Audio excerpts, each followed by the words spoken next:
Hi, I'm Alan Jones, Executive Editor for Boating World Magazine. I'm here aboard the G3 Elite 22 Cruise. I'm here with Steve Matt, who's the PR representative for G3. Now, Steve, I understand this has the performance package logs here. What does that entail? I'm really excited about this boat this year. It's a new boat. It does have the performance package. It's got lifting strakes on both sides. It's a tri-log, 23 by 25 U-shape, which gives it better lift and buoyancy. And it's got an underdeck performance shield. So that is good construction in the performance package. If you get a chance to drive it, you're really going to like it, I think. Well, the Elite Series, is that your top of the line? The Elite Series is the top of the line boats for G3. There's this boat, the Elite 22 Cruise, the Elite 25 Cruise, and then they have a 26-foot Elite 26 DC, which is a dual console model. Well, I love the look. It's a really classy look. You don't have the real flashy inserts and all that. It's really understated. I love the burl wood, the dark. The couches are great. What kind of storage do we have here? There's a lot of storage on this boat. I mean, it's unbelievable. You've got storage up front in here. They've even thought to lift these so that you can store down on the side of there. Nice. Of course, that's that way on both sides. Is there storage in the middle here as well? Or? Yeah, all the way through it's got storage. Wow. This whole front sectional is all storage. I like the way that stays open too.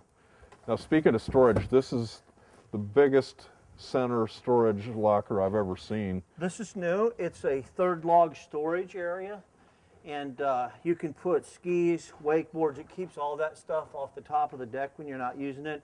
I mean, you could probably put, what, 200 fishing rods down there, plus the tackle.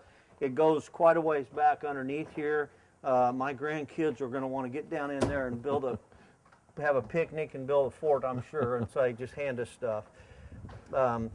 So just the front half of this boat has more storage than most boats have throughout, and right. We still have storage in the back to go. One of the most exciting features on this boat, it blew my mind when you told me about this, was that Sony's kicker stereo. How many watts does this thing have? It's 1,090, I believe. 1,090. Yeah, wow. And it is built into the system. There are speakers throughout the boat. There's a remote to power the system, and it's quite loud. I've never been able to turn it all the way up, but then I'm getting old. The folks up in the parking lot were jamming. They were telling us to turn it up a little bit, and I think we really impressed them.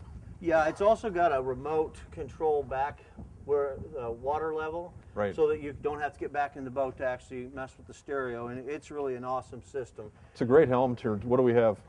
The console's got pretty much got everything laid out nicely. It's got the Sony system right here, which of course is MP3 capable.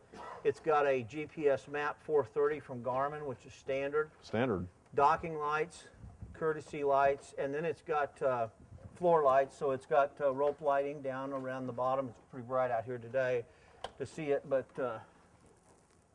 kind of see it down there. LED lights? Yeah.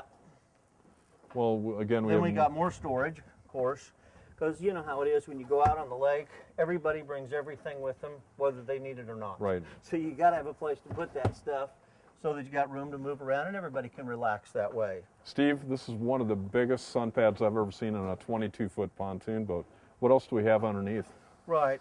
This is a changing room, and it just pops up real easy so that your wife or your daughter's friends can get in there and change, not have to worry about it if you're out in the middle of the lake. There's also a seat in there so they're not stumbling all over trying to change clothes when that time comes. Great idea.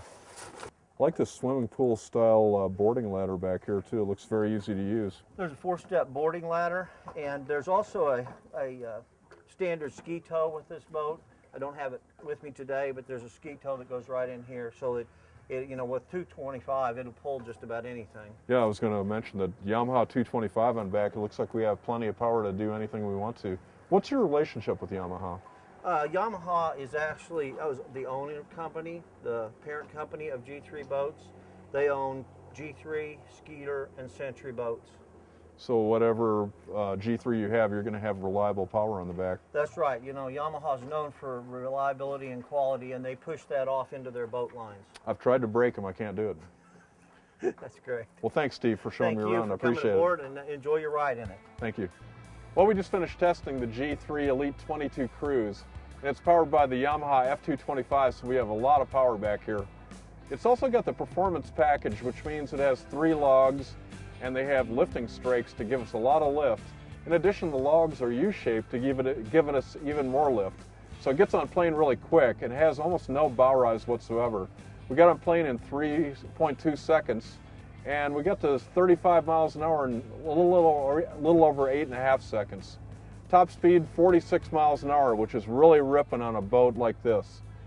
It's great for water sports because it's got a really nice flat wake to it, so slalom skiers are really going to like that. Wakeboarders, I don't know if we really plow up enough of a wake, but I'll tell you what, for towing inner tubes or slaloming, this is the bomb. For more information on the G3 Elite 22 Cruise and other great boats, go to boatingworld.com. I'm Alan Jones, and we'll see you out on the water.